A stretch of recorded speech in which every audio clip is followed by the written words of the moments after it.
CM Revanth Reddy tweet పై DK అరుణ fire అయ్యారు. సోనియా గాంధీ పుట్టినరోజు అన్ని హామీలు అమలు చేస్తామన్నారని గుర్తు చేశారు. ఏడాది కావస్తున్నా ఇంతవరకు ఏ ఒక్క హామీని పూర్తిగా అమలు చేయలేదన్నారు. ఒక్క ఇల్లు మొదలు పెట్టలేదన్నారు. కేంద్ర నిధులు లేకుండా వీళ్ళు ఇల్లు కడతారా అని ప్రశ్నించారు. రైతు రుణమాఫీ సగం మందికి కాలేదన్నారు. సిగ్గు లేకుండా రేవంత్ అబద్దాలు చెబుతున్నారని ఆగ్రహం వ్యక్తం చేశారు. ఇక పక్క రాష్ట్రం కర్ణాటకలో డీకే శివకుమార్ ఫ్రీ బస్ ఎత్తేస్తామంటున్నారని తెలిపారు. గ్రామాలకు బస్సులు బంద్ చేసి ఫ్రీ బస్ అంటున్నారని అన్నారు. ప్రధానమంత్రి మాట్లాడిన దానికి ట్విట్టర్లో కౌంటర్ ఇచ్చారు. ఎక్స్లో కౌంటర్ ఇచ్చిండు.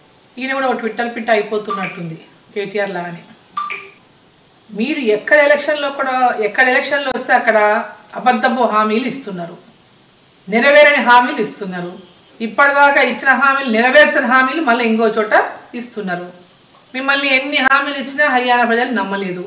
కర్ణాటకలో నమ్మి ఓట్లేసిండ్రు, తెలంగాణలో నమ్మి ఓట్లేసిండ్రు. కానీ ఇప్పటిదాకా ఎక్కడ కూడా మీ హామీలు నెరవేర్చినటువంటి అమలుకు నోచుకోలేదు. మేమేదో రుణమాఫీ చేసేసినాం అయిపోయింది. మీరు రుణమాఫీ చేసింది సగం మందికి కూడా చేయలేదు. మీరు డిసెంబర్ 9కి రుణమాఫీ చేస్తామన్నారు. చెప్పిన తర్వాత 8 నెలలకు రుణమాఫీ చేసింది కూడా సగం మందికే. రైతు భరోసా అన్నారు. రైతు బంధు అని టీఆర్ఎస్ వాళ్ళు పేరు పెడితే మీరు పేరు మార్చి రైతు భరోసా అన్నారు. వాళ్ళు 10,000 ఇస్తుంటే మీరు 15,000 ఇస్తామన్నారు. ఇప్పటిదాకా రైతు భరోసాకు దిక్కే లేదు. ఏ ఒక్క రైతుకు రైతు భరోసా ఇవ్వలేదు. 10 అంటే మీరు 15 అన్నారు. కానీ ఇప్పటిదాకా ఇచ్చినటువంటి పరిస్థితి ఎక్కడ కనపడతలేదు. ఏ రైతునన్నా అడుగుదాం పదండి రైతు